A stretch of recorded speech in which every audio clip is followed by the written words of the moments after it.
जन्म सफल होगा रे बंदे, मन में राम बसा ले, मन में राम बसा ले। कहा जाता है कि सत्य असत्य के विकार से अतीत होकर परम आनंद पद में तल्लीन होकर आत्मचिंतन के अथाह और अपार सागर में चित्तवृत्ति निरोध कर रमणशील हो जाना ही संत का अवधूत स्वरूप है। ऐसे अवधूत के लिए गुण अवगुण रूप में अधिष्ठित जगत आत्मरूप हो जाता है। वह प्रियता और अप्रियता के बंधन से स्वतंत्र होकर आत्मविज्ञान में समस्थिर हो जाता है। इसी तरह के अवधूत संत हैं संत श्री राम सेवक महाराज जी। जन्म सफल होगा रे बंदे, मन में राम बसा ले, मन में राम बसा ले। हे राम नाम के मोती को सांसों की माला बना ले, मन में राम बसा ले। बोलो राम बोलो राम बोलो राम, बोलो राम बोलो राम बोलो राम, बोलो राम बोलो राम बोलो राम। महाराज जी बचपन से ही सरल स्वभाव के थे। गांव में साधु संत आते थे तो उन्हीं के पीछे लग जाते थे। 7-8 साल की अवस्था से उन्हें संतों का संग सुलभ होने लगा। धीरे धीरे उनके मन में वैराग्य की भावना प्रबल होने लगी और 12 साल की अवस्था में विंध्याचल पर्वत के घनघोर वन खंडों में खूंखार जंगली जानवरों के बीच तपस्या करने लगे। आज हमें माँ नर्मदा जी के तट पर दुर्लभ संत के दर्शन हो रहे हैं और वीडियो के माध्यम से हमारे दर्शक गणों को भी हम दर्शन कराने की एक छोटी सी कोशिश कर रहे हैं। नर्मदे हर। जन्म सफल होगा रे बंदे, मन में राम बसा ले, मन में राम बसा ले। हे राम नाम के मोती को सांसों की माला बना ले, मन में राम बसा ले। बोलो राम बोलो राम बोलो राम, बोलो राम बोलो राम बोलो राम, बोलो राम बोलो राम बोलो राम। महाराज जी नर्मदे हर। नर्मदे हर भगवान, नर्मदे हर, नर्मदे हर। माँ नर्मदा जी के तट पर जो भी आश्रम रहते हैं, जो भी आश्रम स्थित है, वहाँ पर परिक्रमावासियों की, साधु संतों की और भक्तगणों की बहुत सेवा होती है। और सबसे बड़ी बात यह है कि सेवा साधु संतों के द्वारा की जाती है। ये बहुत ही अद्भुत है क्योंकि मैया का तट ही एक ऐसा तट है जहाँ पर साधु संत सेवा करते हैं। और ये महाराज जी की चाय बन रही है। महाराज जी की चाय बना रहे हैं बड़े प्रेम भाव से। अच्छी पक गई को। जय बाबा। और ये भोग लग गया है। चाय का भी जो भी चीज़ बनती है आश्रम में सबका भोग लगता है।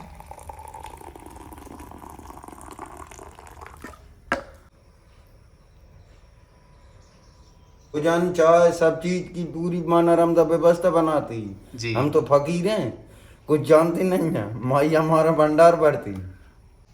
बहुत प्यारे भोजन, बहुत मीठे भोजन लगते हैं। धुने की गैस में इसके खा लो तो मन नहीं, आत्मा नहीं मानती। दूना पानी संतों की वाणी सिद्ध होती। मैया के किनारे बैठे हैं, उसके जल से दोनों टाइम स्नान करते हैं और जीवन का आनंद लेते हैं। माँ की जो उज्ज्वला 24 घंटा बंद नहीं हो सका। कितना गंद तूफान चला। मैं तपस्या कर रहा था तो उस मुँह से बोला सोनी था कि महाराज जी मेरे 20 साल के कागजात फंसे और बहुत रुपया 70 लाख। तो मैंने कि तुम एक काम कर, मुझे 2 किलो घी ला और मैं नर्मदा के किनारे बैठ रहा हूँ और मैं माँ की जोत जलाऊंगा, वो खुद स्वयं तेरे कागज वापस आ जाएंगे। तो मात्र 1 महीना जोत जलाई मैंने, उसके कागज वापस आ गए। तो मैया सब बनाती बेटा, विश्वास रखना उस माँ पे। मुझ पे नहीं, मेरी माँ की बानी को पकड़ना, मुझे नहीं देखना। मेरे माँ के आचरण को पकड़ना, हमको नहीं देखना। हमारी माँ की वाणी को पकड़ना, वाणी सबसे भारत में अनमोल है, और हमारी जूरे बड़ी अनमोल वाणी जो लाखों रुपया में तक नहीं मिल सकते, तो ऐसी वाणी दे रहा हूं मैं। अनमोल चीज मेरी जोर, राम राम की लूट है, और राम राम का मैं मोती बिक रहा हूं गली गली, सुंदर मोती जे जिन्हें हर कोई नहीं पकड़ पा बेटा मेरे मोती। जी जी। 100 में बिरला लाख में ही पकड़ पा। और माँ नर्मदा जी की तट की महिमा तो फिर माँ की शक्ति इतनी बड़ी मेरे अंदर कि तो भारत में कोई शक्ति नहीं है। भगवान शंकर कान पकड़ते हैं, कहते हैं मेरी पुत्री इतनी ज्ञानी ध्यानी का उसका कोई पार नहीं पा पाया। ये पाप मोक्ष नहीं है, पापों को नष्ट कर देती है। इसके स्नान यहाँ से कमंडल से जल ढारोगे, यहाँ से नष्ट कर देगी पापों को। और उसमें कहूँ तुमने कमर से नीचे हाथ लगाया तो पाप को यहाँ चढ़ा देगी। पाप जा रहा उतरा तब तो कहिए जल पी छान के, वो गुरु बना जान के। अब जल छान नहीं गुरु बना लो, है तो क्या मतलब बात? अरे गुरु तो तेरे अंदर है। मंत्र का तो उच्चारण करने, कर्म तो करने, मैंने तो मंत्र दे दो, कर्म तो तू करने है। और दुनिया में मेन चीज है कर्म प्रधान। अब जो जैसा कर्म करेगा वैसा उसे फल मिलेगा। राम सीता राम सीता सीताराम सीताराम सीताराम। इसमें बिर्रा का आटा है, गेहूं और चने का मिक्स आटा है ये, और इसके टिक्कड़ बहुत अच्छे बनते हैं और बहुत फ़ायदेमंद होते हैं।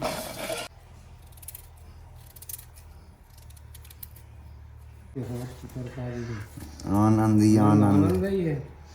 साधु संतों के आश्रम में और माँ नर्मदा जी के तट पर जब हम आते हैं तो बहुत आनंद ही आनंद है।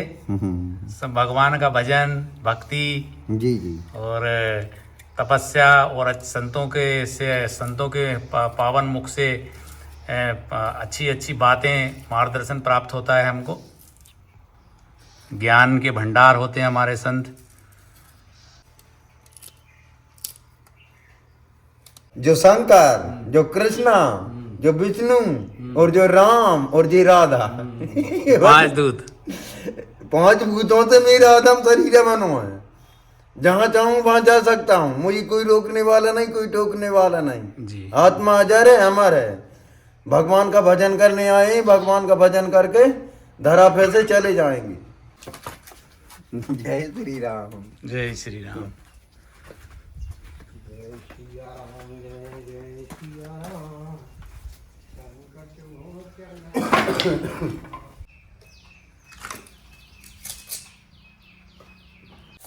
क्योंकि बेटा छुरी पौत्र साफ करो, भगवान को भोग लगाते हैं।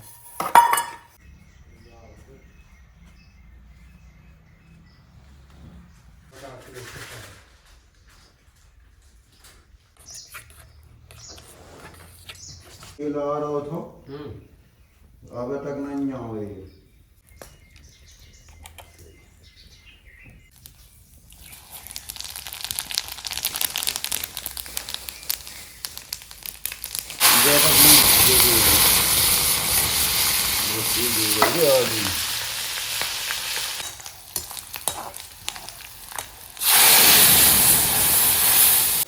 अच्छा, जैसे महाराज जी आप माँ नर्मदा जी के तट पर विराजमान हैं और बचपन से ही संत बन गए थे, हाँ जी। तो थोड़े संत कैसे शुरुआत हुई संत बनने की, कैसे संत बन गए? हम नर्मदा को सपरते थे, सब माताओं को बील पत्री देते थे जी। सावन को महीना में कम से कम 1000 माताओं में बील पत्री देता था, श्रावण का महीना में।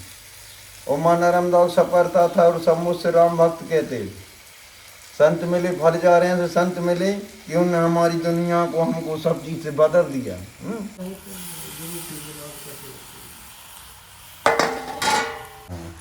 अच्छा, हम देखते हैं साधु संतों के आश्रम की एक विशेष नियम होता है।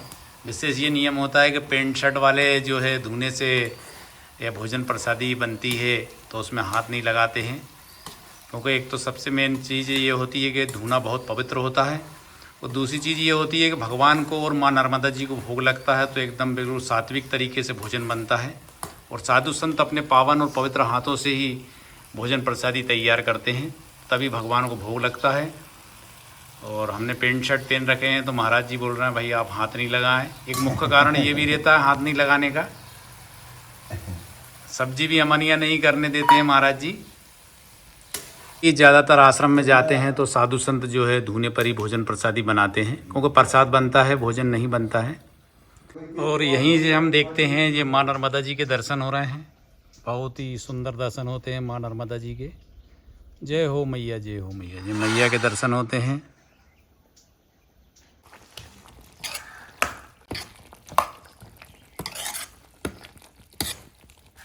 अच्छा, महाराज जी भोजन प्रसादी में जो है सेंधा नमक का ही उपयोग करते हैं।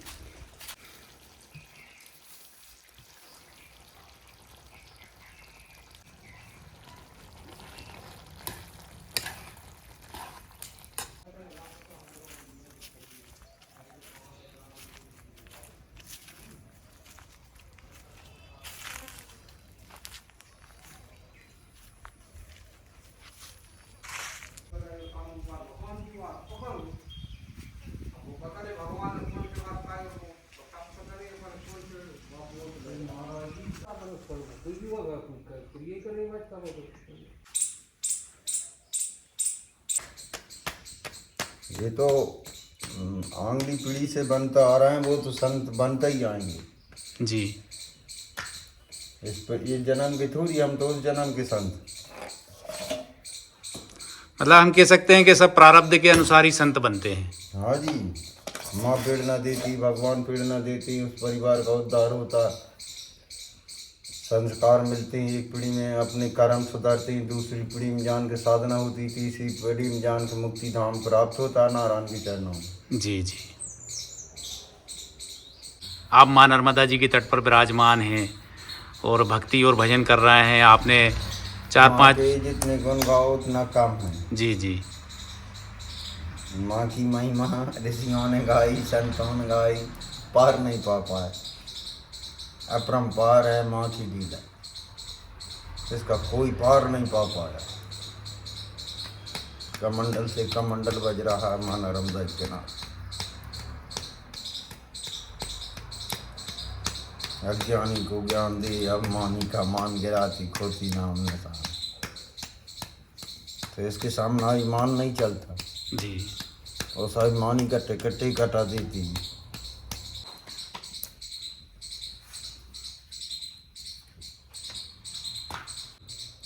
अच्छा महाराज जी, जैसे आप माँ नर्मदा जी के तट पर इतने सालों से तपस्या कर रहे हैं, मतलब बचपन से ही भगवान के भजन और तपस्या में लीन हैं, तो आपको मैया के तट पर कैसा अनुभव हो रहा है? अनुभव होता दिन रात भजन का जी। जैसे ही माँ के दर्शन करें वैसे ही भजन को मन जाता। क्योंकि के आए हैं अपन कि तेरा भजन करेंगे भगवान जी। ध्यान के भूल गए मोह माया के चक्कर में, जी। तो माँ याद दिला देती, सोई हुई आत्मा को जगा देती माँ।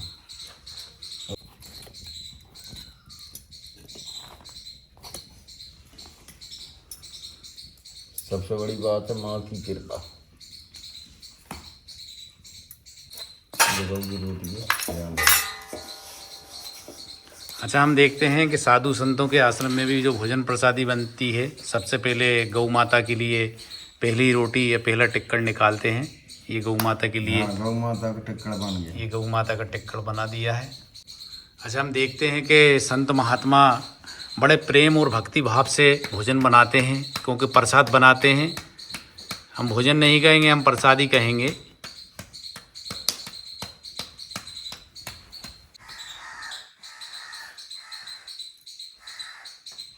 ये संस्कार की चीज है। जी जी। तो ये संस्कार में लगा उद्धार। और हमारे महाराज जी बहुत ही सहज और सरल हृदय संत हैं, बहुत ही हंसमुख हैं, और भक्तगण आ जाते हैं तो सभी को हंसाते रहते हैं और बहुत अच्छी अच्छी बातें करते हैं और अच्छे हमें मार्गदर्शन प्रदान करते हैं। हम देख रहे हैं कि हम जब से आश्रम में आए हैं तभी से बहुत ही ज्ञान की और आध्यात्मिक बातें बताते हैं, अंदर की बातें बताते हैं, गुण रहस्य वाली बातें बताते हैं। अब सभी बातें हम वीडियो में नहीं बता सकते हैं। आज के संसार में सबसे बड़ा है मन में अशांति। मतलब 99% लोगों के मन में अशांति है, शांत नहीं है मन। इसलिए अशांति है क्योंकि वे मनमुखी काम करते हैं। जो मनमुखी काम करेगा उसे दिल में अशांति रहेगी, और जो संस्कार से काम करेगा उसे कभी न दुख न बखेड़ा कोई चीज़ घेरेगी नहीं, क्योंकि राम के बंदा को कोई कष्ट नहीं होगा। सारे काम खराब करते हैं, भोगते हैं, दूसरे को दोष लगाते हैं, तो उसने मेरे साथ ऐसा कर दिया, उसने मेरे साथ ऐसा कर दिया। अरे कुछ ही नहीं किया, तो स्वयं अपने आप तूने किया तब तो आया। कछु भी इच्छा है वो ये होती कौन। मतलब सब अपने अपने कर्मों से परेशान है मनुष्य। जी जी, कर्मों। भगवान ने कितने अच्छे भेजे कोरे। तो महाराज जी आज के समय में तो झूठ और फरेब और लालच छल कपट का तो जमाना ही है, ये कलयुग है। नहीं तो वो करेगा वो पाएगा। तू क्यों हो रहा है उसका विश्वास नहीं है उस भगवान। उसने थोड़ी कहा कि झूठ बोल, उसने थोड़ी कहा किसी की हत्या कर, किसी को मार सता, किसी का बुरा मत सोच, किसी का बुरा मत कर। ये कहा था भगवान ने तुझसे, ते यहाँ के तू कर रहा है। अच्छा महाराज जी, जैसे काम क्रोध लोभ मोह ये उत्पन्न होती हैं देखने से, लालच संगत से। जो हमारे मन में ये 6-7 खट विकार हैं, ये कैसे देखो, दूर होंगे? अच्छी इच्छा पूर्ण होती है सदा। अच्छी इच्छा में सब देवता भगवान गुरु जी पूर्ण कराते हैं अच्छी इच्छा। और एक इच्छा पूर्ण होती है।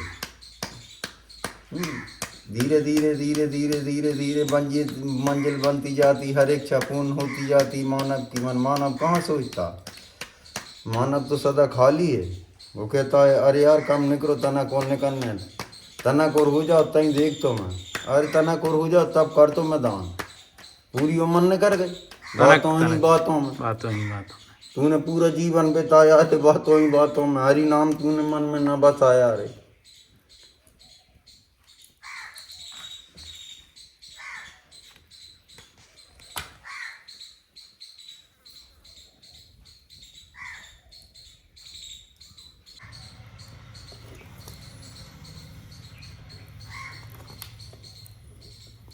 महाराज जी बोलने लगे, भाई आज आप आश्रम में आए हैं तो भोजन प्रसाद ग्रहण करके जाएं। और हमारे महाराज जी स्वयं भोजन नहीं करते हैं, लेकिन फिर भी भक्तगणों के प्रति कितना प्रेम है कि भोजन स्वयं अपने हाथों से बनाकर ग्रहण करा रहे हैं। और माँ नर्मदा जी को भोग तो लगाते ही हैं बना के भोजन, लेकिन ये संतों के पास जब भी आते हैं अपार प्रेम मिलता है, और ख़ास तौर से माँ नर्मदा जी के तट पर। क्योंकि मैया के तट पर हम देखते हैं कि हमें सच्चे संत हमारे कहीं अगर हमें देखने को मिलते हैं तो वो माँ नर्मदा जी के तट पर देखने को मिलते हैं। माँ नर्मदा के किनार मिलेगा निर्मल संत मिलेगा, और जो माँ नर्मदा से दूर मिलेगा उसके मन में खोट होगी, मन में विचार भावना बुरी रहती। माँ को देखकर सब भावना मर जाती, एक ही जागृत होती भजन। माँ की महिमा ही कुछ ऐसी है। हाँ ऐसी अपरंपार लीला माँ की। तो जा हमें जो भी दिक्कत ना बेटा, तो भक्ति जागृत हो जा 100% लिख कर देता हूँ जी। क्योंकि मेरी जो राचाल है माचाल है मेरी भक्ति, हमारा मेरी भक्ति सबसे प्यारी चीज़ मेरी जीवन भक्ति। माँ नर्मदा को शिष्य बन के ज्ञानी बनना चाहिए। माँ नर्मदा हमारी इतनी ज्ञानी ध्यानी है कि उसका कोई पार नहीं पा पाए। तू क्या बात करता है, हम बच्चा उसके, जान है उसके दिल की। ओम नमः शिवाय के जाप के सिवा कोई दूसरा जाप नहीं है उसके पास, सिर्फ ओम नमः शिवाय। और ओम से मैं सारंग तक पहुंचा, और सारंग से मैं विष्णु भगवान तक पहुंचा। बीच सागर सैया, ये तो शरीर है, मैं आ गई शरीर को छोड़ के चला जाता था। 3 दिन रही रेत थी मेरी जब मिट्टी, उन पर मुझे डर लगा कार जब मिट्टी कोई जला दे, अपन ऐसे 3 दिन नहीं आए मर गए तो भी जला दें। हाँ तेरे पर मैं छोड़ दो। अब लगोर को उसके मुँह छमन से जानता हूँ।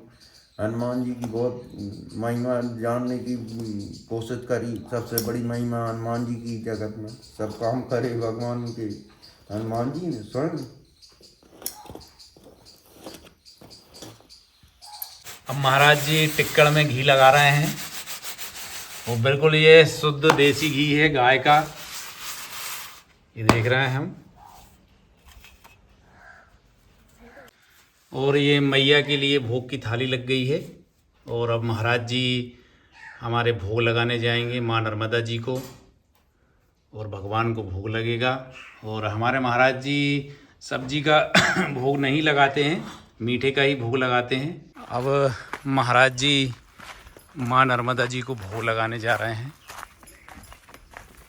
ऐसा लगता है कि माँ नर्मदा जी स्वयं भोजन ग्रहण कर रही हैं। ये साधु संतों का मैया के प्रति अपार प्रेम है, अपार भक्ति है, अपार श्रद्धा है।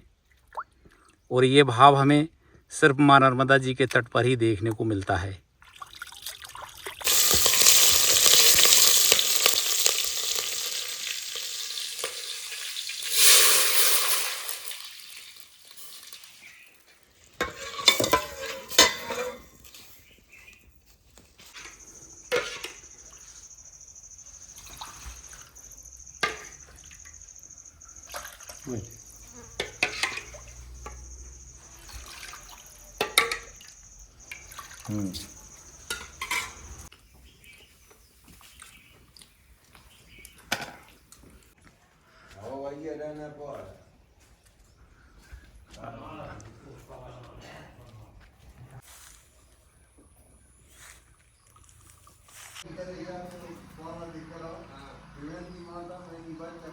अच्छा महाराज जी, जैसे कि बोलते हैं लोग कि भैया हमें कैसे वैराग्य प्राप्त होता है, वैराग्य कैसे प्राप्त हो आपको? जैसे वैराग्य प्राप्त होता है संतों के संग रहने से, वैराग्य प्राप्त होता। खास करके स्थानों पर जाओगे वैराग्य उत्पन्न हो जाता। जैसे खास स्थान है महादेव के, भगवान राम के, ये स्थान पे जाओगे भक्ति जागृत हो जाएगी, भक्ति जागृत हो जाती है। अच्छा, जैसे कि महाराज जी हम देख रहे हैं आज के ज़माने में लोग बहुत ज़्यादा छल कपट कर रहे हैं, पाप कर रहे हैं, बुरे कर्म कर रहे हैं, तो इसका क्या नतीजा होगा? वो 84 भोगेंगे, 84 भोगेंगे। 84 लाख योनि का मध्य बनेंगे। मानव भी बहुत है, तो जो कर्म द्वारा भोगेगा। संस्कार नहीं पाए अच्छे, दिन रात बुरे काम कर रहे हैं, दिन रात मान नहीं रहे बाम में तानव की, ये कोई मानव है?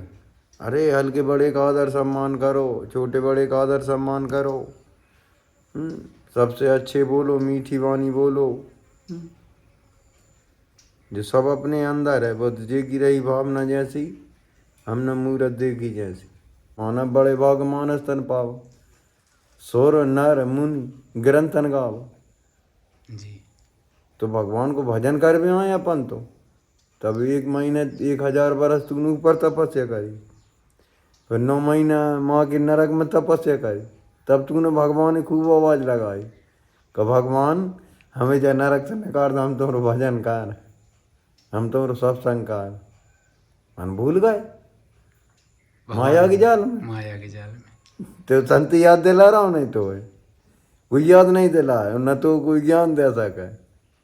ये गुरु कृपा रहती, माता की कृपा रहती, उसे शरण में लेती बेटा, अच्छे सत्कर्म करने से। आज हमें माँ नर्मदा जी के पावन तट पर बहुत ही सिद्ध और तपस्वी संत के आज हमें दर्शन हुए हैं, और वीडियो के माध्यम से हमारे दर्शकगणों को भी दर्शन हुए हैं। ये गुरुजी का आश्रम मध्य प्रदेश के जिला रायसेन, ग्राम नरेरा और तहसील जो उदयपुरा में पड़ता है, बिल्कुल माँ नर्मदा जी के तट के किनारे है। बाबा जी घनघोर तपस्या करते हैं। बाबा जी ने कई साल पहाड़ों में और कंदराओं में रहकर तपस्या करी है। जंगल में महाराज जी ने 5 साल भूखे पेट रहकर तपस्या करी, घनघोर तपस्या करी है। महाराज जी के आशीर्वाद से सभी भक्तगणों के कष्ट दूर होते हैं।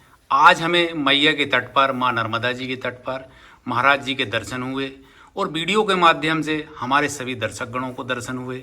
हम सब धन्य हुए। महाराज जी आपको दंडवत प्रणाम। महाराज जी नर्मदे हर महाराज जी। नर्मदे। जय सीताराम। जय श्री सीताराम।